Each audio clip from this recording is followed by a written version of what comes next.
کربلا عراق کے پائے تخت بغداد سے تقریباً 64 میل کے فاصلے پر واقع ہے اور 1925 میں ریل کے ذریعے عراق کے تمام شہروں سے ملایا جا چکا ہے۔ کربلا کی موجودہ آبادی 1 لاکھ کے قریب ہے۔ یاقوت حموی نے اس شہر کی وجہ تسمیہ بیان کرتے ہوئے لکھا ہے، کربلا ایک چھوٹا سا شہر ہے جہاں تیسرے امام حضرت امام حسین علیہ السلام شہید کربلا کا مرکز ہے۔ اس شہر کو کربلا یا تو اس لیے کہتے ہیں کہ اطراف کربلا میں ایک گھاس بکثرت اگتی ہے جسے کربل کہا جاتا تھا، یا تو اس کربل گھاس کی وجہ سے یا اس سبب سے کہ یہ سرزمین تاریخ قدیم سے آفات و مصائب کے لیے خصوصی شہرت رکھتی تھی، اسے کربلا کہا جانے لگا۔ اس مقام کربلا کے اطراف کا علاقہ عہد قدیم میں نینوا اور بابل کی سلطنتوں کا علاقہ رہا ہے۔ حضرت ابراہیم علیہ السلام کا وطن شہر ار بھی اس سرزمین کے آس پاس دجلہ و فرات کی وادی میں واقع تھا، اور یہیں ان کے لیے نمرود وقت نے آتش کدہ بھڑکایا تھا، جس سے صحیح سلامت نکلنے کے بعد حضرت ابراہیم علیہ السلام وادی شام و فلسطین کی طرف ہجرت فرما گئے تھے۔ مشہور چاہ بابل اور ہاروت و ماروت کا قصہ بھی اسی سرزمین سے تعلق رکھتا ہے۔ عراق کا شہر کوفہ ظہور اسلام کے وقت ایک غیر معروف مقام تھا جہاں چرواہوں اور مچھیروں کے چھوٹے چھوٹے گاؤں تھے۔ جب 14 ہجری میں فتوحات اسلام کا آغاز ہوا اور اسلامی فوجیں ایران کی فتح کے لیے بڑھنے لگیں تو اس مقام پر مشہور سپہ سالار سعد بن وقاص کی اجازت سے ان کے کمانڈر ابن ارفتہ نے کربلا کی طرف کوچ کیا، کیونکہ یہاں کے باشندے چوری چکاری اور راہزنی کرتے تھے اور اسلامی فوجوں کی رسد کو لوٹ لے جاتے تھے۔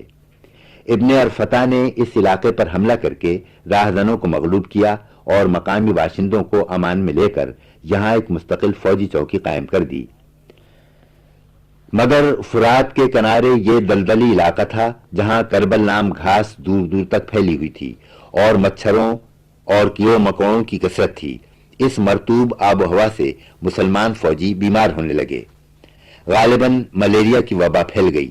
جب یہ اطلاع حضرت سعد ابن وقاص کو ملی تو انہوں نے وہاں سے چوکی اٹھا لی اور کوفے کے مقام پر کیمپ لگانے کا حکم دیا۔ اس وقت سے کوفہ مسلمانوں کی مستقل فوجی چھاؤنی بن گیا، جو بعد میں چل کر عراق کا بہت بڑا مرکزی شہر بنا اور اسے امیر المومنین حضرت علی چوتھے خلیفہ راشد نے اپنی خلافت کا مرکز بنایا۔ خلافت راشدہ کے بعد جب عہد بنو امیہ میں یزید کی خلافت کے بارے میں نزاع برپا ہوئی تو حضرت امام حسین اپنے اہل بیت کے ساتھ مدینے میں مقیم تھے۔ اہل کوفہ نے یزید کی خلافت کے خلاف اعلان خروج کرتے ہوئے آپ کو کوفے آنے کی دعوت دی تاکہ آپ ان کی قیادت فرمائیں۔ چنانچہ امام عالی مقام ایک مختصر سے قافلے کے ساتھ کوفے کی طرف چلے۔ جب آپ اس مقام کربلا پر پہنچے تو کوفے کے اموی گورنر ابن زیاد کے محافظ لشکر نے آپ کا راستہ روک دیا۔ روایات کے مطابق دوسری محرم سن 61 ہجری کو حضرت امام حسین اس سرزمین کربلا میں پہنچے اور وہاں ایک نشیبی علاقے پر اپنی خیمہ گاہ لگانے پر مجبور ہو گئے۔ عربی میں نشیبی زمین یا ڈھلوان کو جہاں پانی جمع ہو جاتا ہے حائر کہتے ہیں۔ اسی ڈھلوان پر امام درجہ شہادت پر فائز ہوئے۔ یہی وجہ ہے کہ جو زائرین کربلا معلیٰ میں زیادہ عرصے تک مقیم رہ جاتے ہیں انہیں حائری کا لقب دیا جاتا ہے۔ مشہور روایتوں کے مطابق امام عالی مقام 2 محرم سے 9 محرم تک ابن زیاد کے نمائندوں سے مذاکرات میں مشغول رہے، جو آخر کار ناکام ہوئے اور 10 محرم کو سانحہ کربلا پیش آیا۔ شہداء کے سر تو شام پہنچا دیے گئے اور ان کی لاشیں کربلا ہی میں دفن کیے گئے۔ اسی مقام پر شہید کربلا کا مرقد مقدس تعمیر ہوا۔ امام مظلوم اور فرزند علی اکبر کے مرقد ایک دوسرے سے متصل ہیں، اس لیے ذریح مبارک 6 گوشوں پر مشتمل ہے۔ 4 گوشے ذریح امام کے ہیں اور 2 گوشے فرزند شہید علی اکبر سے متعلق ہیں۔ حضرت عباس علمدار کا مزار کچھ فاصلے پر نہر القمہ کے مقام پر ہے۔ باقی شہیدوں کی قبریں امام مظلوم کے اطراف میں ہیں۔ مختار ابن ابی عبیدہ ثقفی پہلا شخص ہے جس نے 61 ہجری میں مقبرے کی بنیاد ڈالی، ایک گنبد اور احاطہ تعمیر کرایا اور سبز علم لہرایا۔ خلیفہ مامون رشید عباسی نے اسی بنیاد پر روضے کی دوبارہ تعمیر کرائی۔